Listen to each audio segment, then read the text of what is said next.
Okay, good morning, everybody. Thank you for being here on a Saturday morning at 8 o'clock. It's July 12th, and I'd like to call the meeting to order. Present are Kevin O'Neill, Denise Luciano, Bob Kimball, Roger Marsan, myself, and new acting town manager, Chief Brian Clark. So let's start with the Pledge of Allegiance, please. Start it, Peter. Pledge allegiance to the flag of the United States of America and to the republic for which it stands, one nation, under God, indivisible, with liberty and justice for all. Okay. First item on the agenda, excuse me, discussion and a vote to set the fall annual town meeting. Chief, do you have anything to say about it other than the date? We just need to schedule it. No, it can't really be any later than the 20th due to the preparation of the tax rates. So this is a good date. It gives us the 45 days to get warrant articles available. Okay, perfect. Anyone make a motion? Mr. Chair, Yes, sir. I make a motion that we set the fall annual town meeting for Monday, October 25th, 20th. October 20th, 2025 at 7 p.m. at the high school, and warrants will be accepted until 3:30 p.m. on August 28th, 2025. Through you, Chair. Yes, ma'am? Has anyone checked with the school to see if there's any issue with the auditorium being available that night? I don't believe I haven't heard of anybody checking with the schools, but I would set this date and I'll check with Monday and Okay. make sure it's available. Okay. Mr. Chair, Yes, sir. I'd like to amend my motion to make it pending the availability of the high school. Second. All in favor? Aye. That's unanimous? Okay, unanimous. Okay. Next item is appointment of special police officer to the Norton Police Department. Chief? As you know, John Eisner retired after 43 years of service to the town of Norton. We do have a policy that allows retirees to stay on as special police officers. He is asked to stay on as a special police officer, and I ask that you appoint him effective Monday's date. The 14th. As a special police officer. Okay, Chief, it says on this correspondence, said appointment was made on July 7th. So, It'll become effective July 14th. okay, okay. This says July 22nd. Believe that it says Right at the bottom. Okay, all right, gotcha. Okay, Mr. Chair, yes, sir. I make a motion that we appoint John Eisner as a special police officer effective July 14th, 2025. All in favor? Aye. Okay, unanimous, passes. Okay. Next up, we have the appointment of representatives to serve on the following: MFM Regional Wastewater District Commission, Southeastern Massachusetts Health Group, SEMREC Board of Directors. Chief? So these are all the appointments, representative appointments that the town manager serves in. And I would ask that you make the acting town manager the representative to these boards. Mr. Chair, Yes, sir. I make a motion that we appoint the interim town manager, Chief Clark, representative to the committees and commissions read before. To be coterminous while serving as acting town manager. To be coterminous while serving as acting town manager.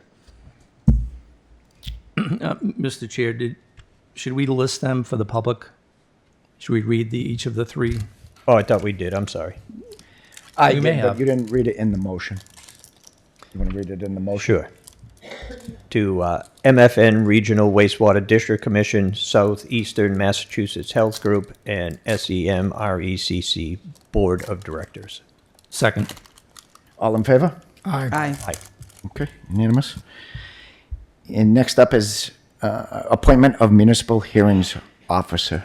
So this is another similar appointment for the acting town manager, and again, make this coterminous with the appointment. Mr. Chair, Yes, sir. I make a motion that we appoint the interim town manager, Chief Clark, as a municipal hearings officer, Second. conterminous while serving as acting town manager. I'll second. All in favor? Aye. Okay, unanimous. Okay, Chief, congratulations on all those appointments. Your job just keeps expanding. And, I'd like to say, Chief, thank you very much for filling the shoes as acting town manager for the time being. It's greatly appreciated, I know by myself and everyone in the community, and doing these other assignments. It's huge for the town, so we greatly appreciate it. Anyone else? No, I just want to reiterate what the chair said.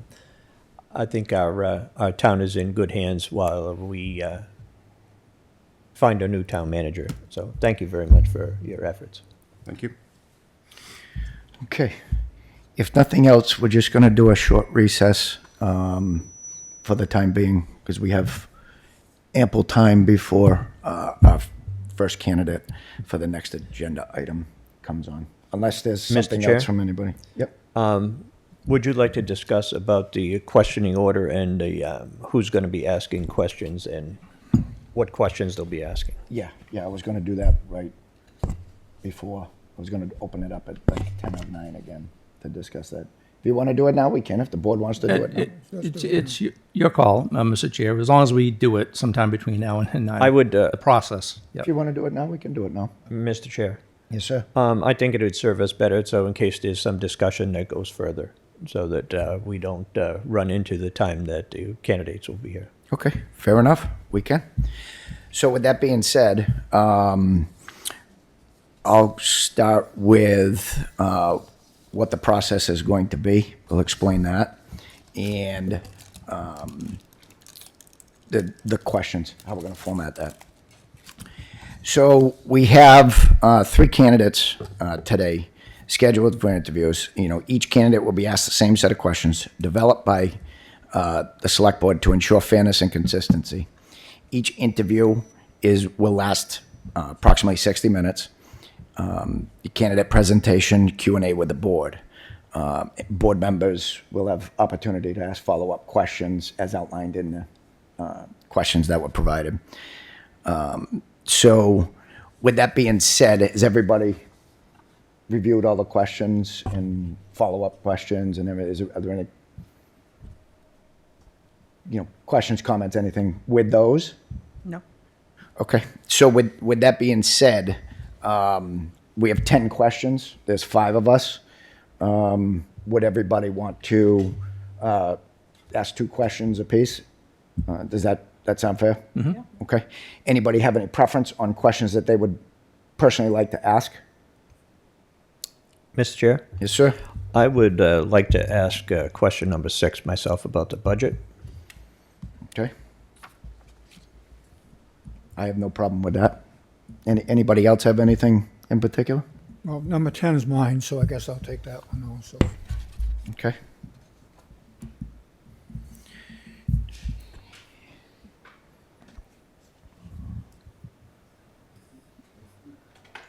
Anything else? No? We can, I'm indifferent. Doesn't matter. okay. Same here. So I guess, we can do, if you'd like, between myself, Denise, and Kevin, we can just go right in order. I can start with 1. Yeah. And, Kevin 2, Denise 3, who wants 4? I will take number 4. Okay. And then Bob, can you do 5? Okay. Okay. Denise, Kevin. Yeah, so 7, 8, and 9. We'll do me, Denise, and Kevin again.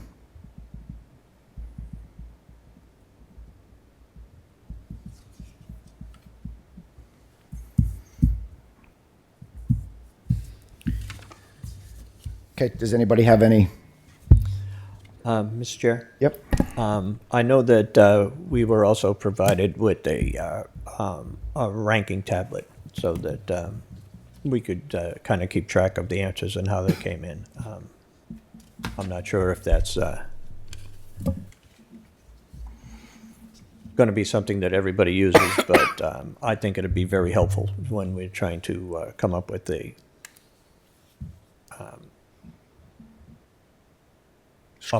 score for the person for the position.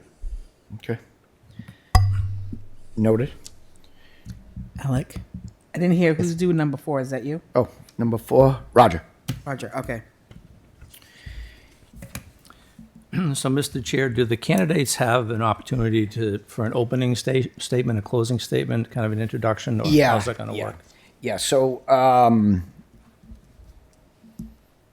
I have, I was going to ask him for an opening statement, anything they wanted to share with the community to get started, and then we'll go Right. right into questions. Okay. Welcome them Yeah. to being here today, and then go right into questions. Maybe give them a chance at the end to wrap it all up as well, summarize their responses. Yep.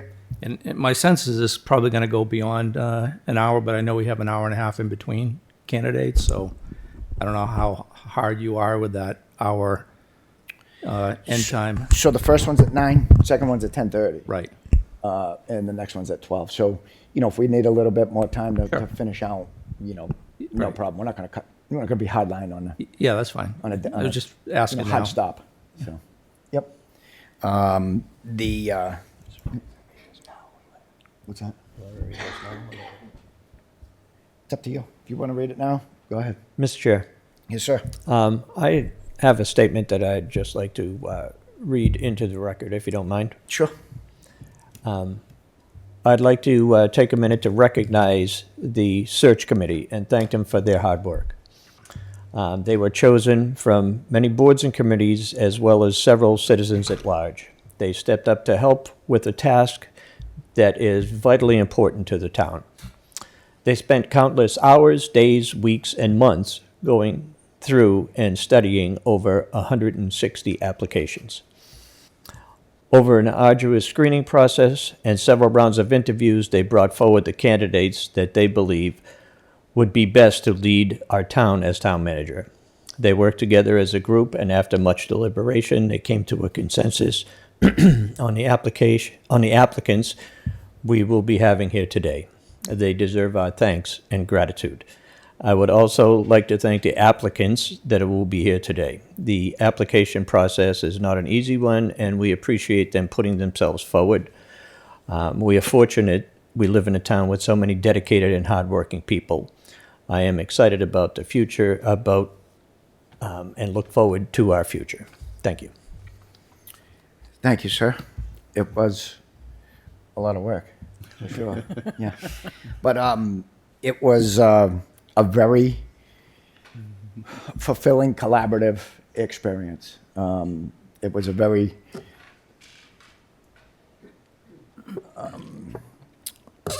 it was a great group.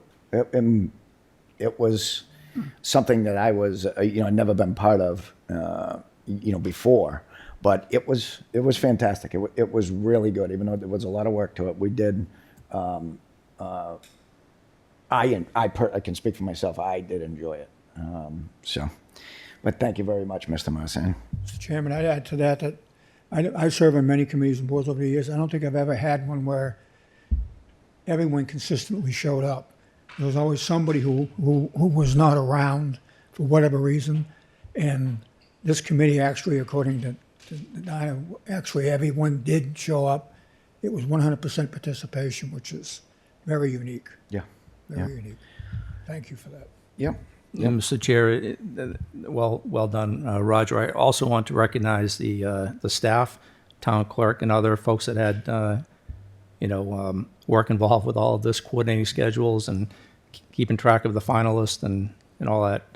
Particularly the town clerk, from what I understood from listening to Dinah. So, Yeah. thank you to them as well. Yeah, they did do a lot of work too. Yep, for sure. Does anyone want to share anything else for the time being? Expectations, anything like that? I just have one, and I'm not sure, I haven't been around, so until 2019, when I served the first time, we always did a annual review of the manager along with some goals that we established. And I think probably Denise is the longest term person sitting here, but was an Alec annual, has me by about a month. were annual review, through you, Mr. Chair, were annual reviews done by the select board? Because I know we did it in 19, but I don't know after that. We did.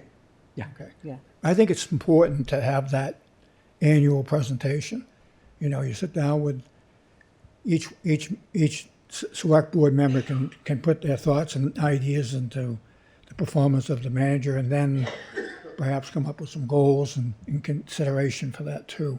And I think it's very important that we do that in order to establish a good line of communication between us and the town manager. So hopefully, even from the get-go, obviously, we want to set up some kind of goals, short-term goals for the new person as we get more involved, he gets more settled in his position. We should be giving him some sort of direction without imposing or getting involved in the day-to-day, but some of the goals that we'd like to see accomplished. Sure. So with that being said, I don't know if it's been made public yet, but one of the finalists that the search committee had put forth, Lisa Green, she formally withdrew yesterday. So she will not be obviously being interviewed. She withdrew for unknown reasons. We can't ask. So the three candidates are Mark Gould, Michael Maresco, and David Kersey.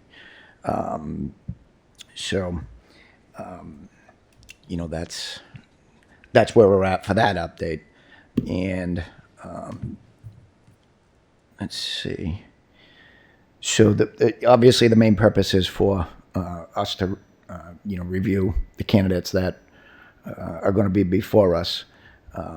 And obviously we all understand the town manager. It's a critical leadership role. Responsible for overseeing the municipal operations, managing budgets, and working with the select board and community to advance the town's goals.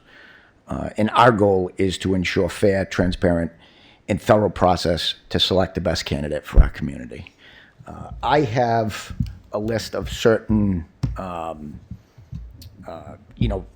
qualifications and strengths that I know I'm looking for, and I can imagine all of us would share these.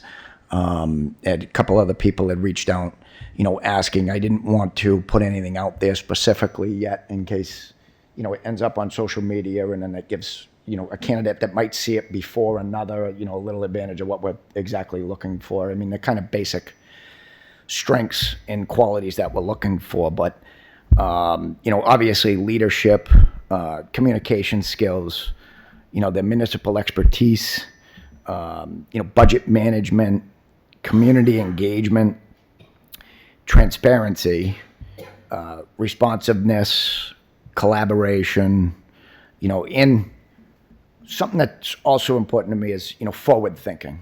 Instead of, reacting to things that transpire, you got to get ahead of these. I've lived my whole life in business. You got to be proactive and anticipate the next play, the next anything coming up, because it comes from all different angles every day, all day. And you got to be able to try and anticipate that as opposed to reacting. And I think that's a huge quality for the top dog of a town to get ahead of everything. They're responsible for all of it. So those are the major things that I'm going to be that I've been looking for, the qualities in the candidates, before us. Anyone want to add to that? The other thing I would add from my perspective is experience in education, specifically in this field of expertise, is what I'm also looking at as well. Okay. Anybody? Kevin? As well as education experience in this particular function, I wanted to ask the chair, their packets, I would assume they become public record as of today. So if anybody wants to see the resume packet from each of the three candidates, I guess we'll maybe post them on the website or something.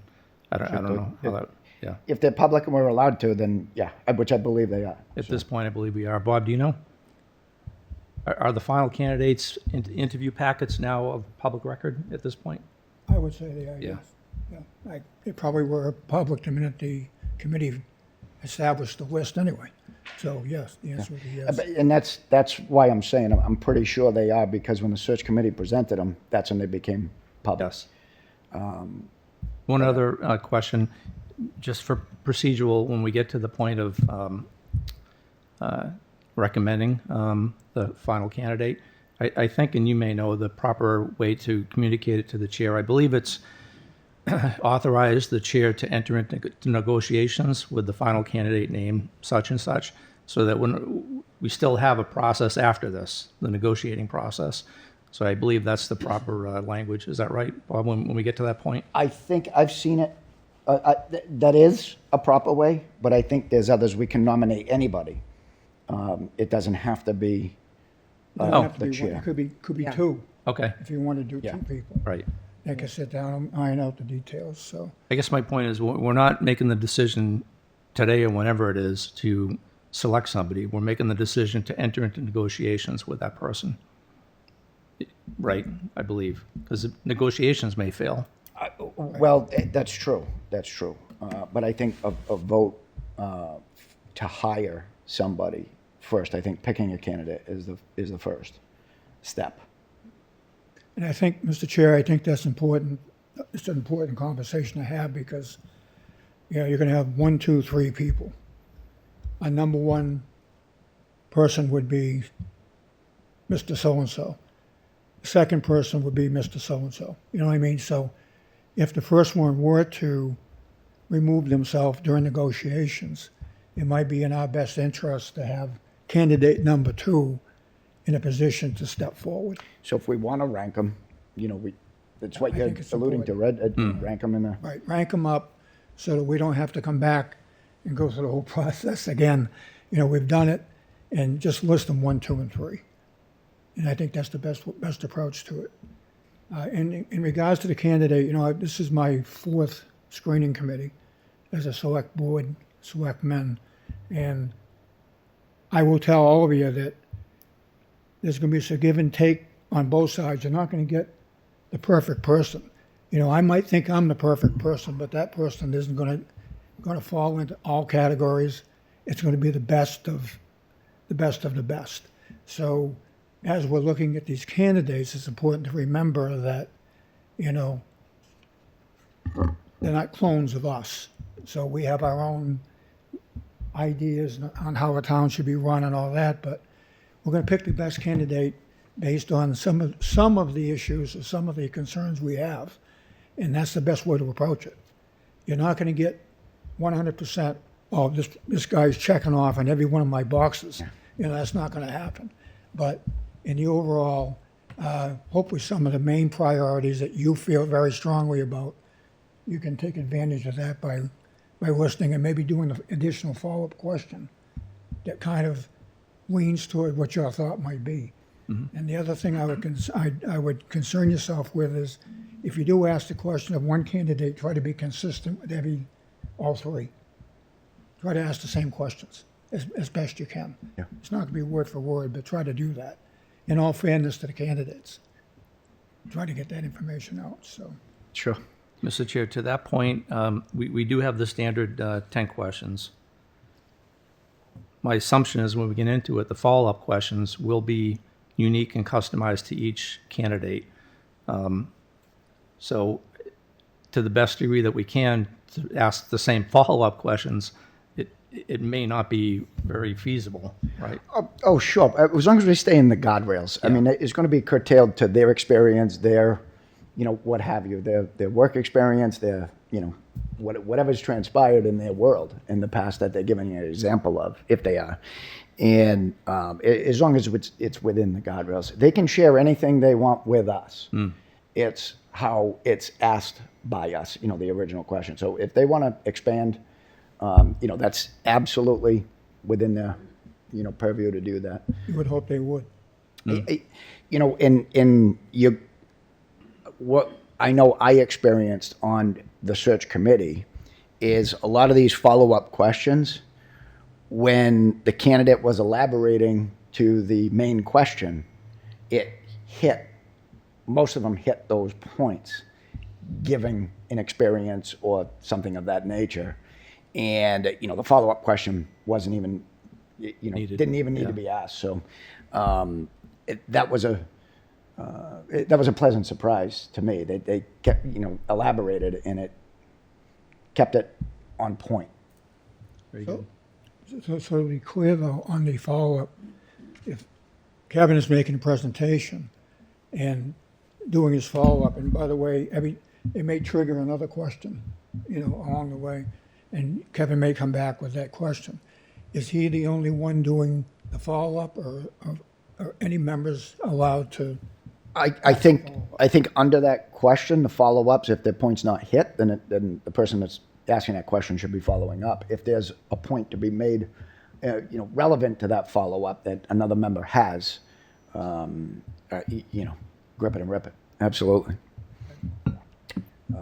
And I do believe we'll get closer to the hour and a half than the hour, so I would ask that maybe that you kind of factor in maybe a 5-minute break in between each of the interviews, because the last thing we or anyone else would want to do is sit here and be thinking about using the restroom in the middle of an important presentation. No, agreed. I thought it was going to take longer in the screening committee and it didn't. From a, you know, time standpoint with the questions that we had, I thought it was going to be longer, but I was surprised with some of it. There was some of them ran on a little bit, but they were close. But there's no, like I said, there's no hard line stop on. Yeah. You know, we'll do what we need to do. Sure. They will have an opportunity for an open and a closing statement, just to confirm that. Yeah. It'll kick it off with an open statement. Okay. Thank you. Yep. Yes, sir. Anybody else? So I think, you know, we could, I think we've touched all the points leading up. We take a recess for, you know, a short bit, open the meeting, you know, 5 minutes prior, call the, Mr. Chair, I think there First are candidate. probably some guidelines you have to establish prior to the first interview, so you might want to give yourself some time. yeah, yep. So, okay, we'll take a short recess. We'll reconvene at 8:50. Sounds good. Thank you.